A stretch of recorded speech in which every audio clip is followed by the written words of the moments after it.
May the best engine win.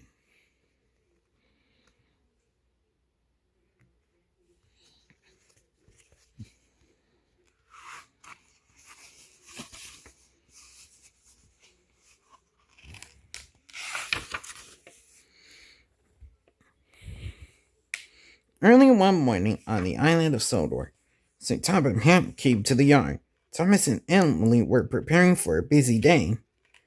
Thomas worked very hard. He was proud to be a really useful engine. Emily is new. She wanted to prove that she was really useful too. She hoped that Sir Topham Hatt would see how excited she was to start the day. Thomas, there is so lot to do today. I hope that everything gets done on time, said Sir Topham Hatt. Why should Emily get? Why should Thomas get all the work? Emily asked Emily. I can do anything he can. I'm faster than him, too. Sir Topham Hatt was glad that Emily wanted to help. He told them I could divide up the duties so that both of you will have the same workload today. Emily knew it would be a long day, but she smiled. She told Thomas, now you'll see what I could do. Thomas, you was used to long days. Emily, this might be too much work for you, he teased. You should let me do work more. Psst. She puffed. I'll race you. Whoever finishes the makes it back to the station first is the winner. Let's go. Peeps Thomas, with a beep and a boop.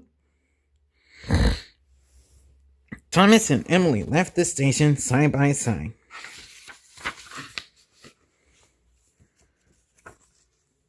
Emily's first stop was the quarry. She brought crates full of new tools, and she had to stay in place while the workers unload on them. After all the crates were taken away, the workers hitched her into freight cars full of large stones. Emily knew that really useful engines were supposed to be good at waiting, but it was difficult for her to be patient. Please hurry, she told the workers. I don't want Thomas to get ahead.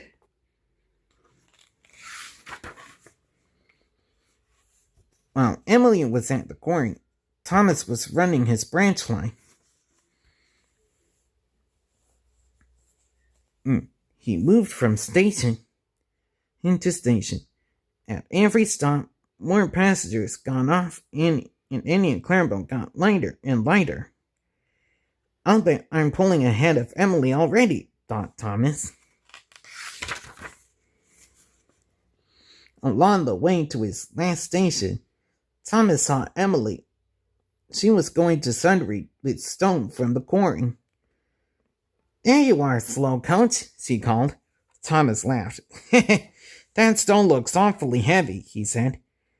He hopes that Emily would get tired from hauling such a heavy load. Thomas's second job was to deliver a load of barrels to the docks. He had to wait for the barrels to be moved onto boats.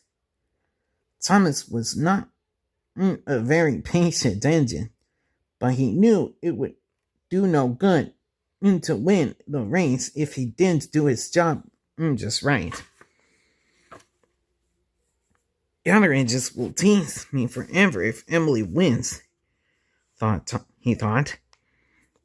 He would have to go extra fast to his next stop. Is it time to go back to the shed? He asked his driver. You still have to haul some troublesome trucks to Kronk. His driver, said the driver.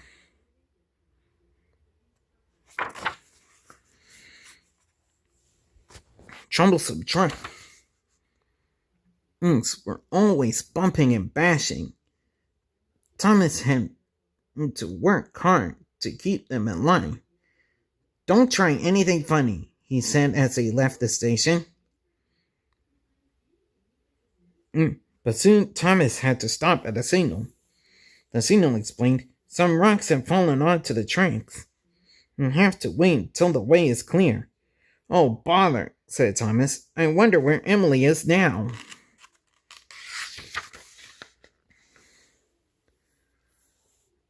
Emily had left Sudbury.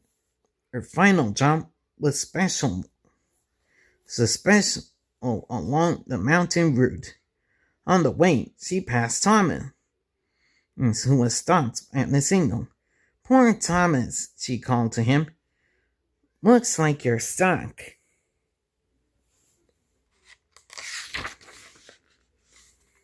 Emily sped up. She saw a warning sign. A sign warning of a winding track ahead. But she didn't want to slow down and risk losing the reins. The track was difficult, and she was going too fast. Her driver told her to slow down, but it was too late. And as Emily took a turn, one of the trucks toppled over. She had to wait for help. "Thomas will get ahead for sure," she thought.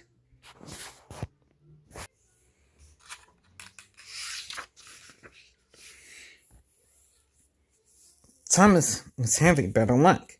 The rocks had been cleared, and he was almost done with his last job of the day. He saw Harvey moving on the opposite track. "Hello, Harvey," he beamed. "Where are you headed?" "Emily's hit a spot of trouble up the line," said Harvey. "Nothing to worry about." Emily was glad to see Harvey. She thanked him for his help. "I'll take the rest of the path slowly," she said. "And if I'm more careful, I still might beat Thomas."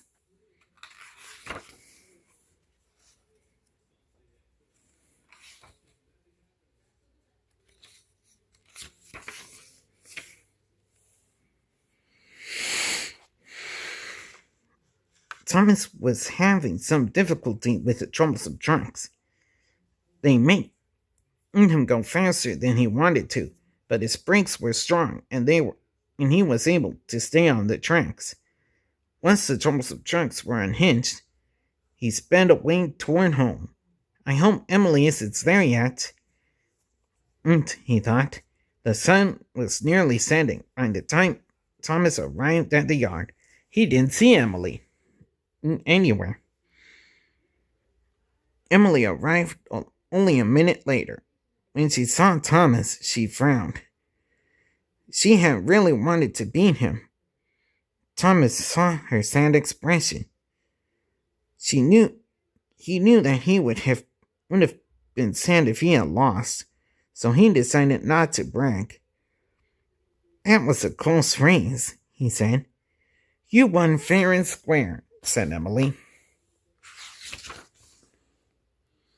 "But I'll beat you tomorrow," she added. Thomas laughed. "We'll see about that." The end.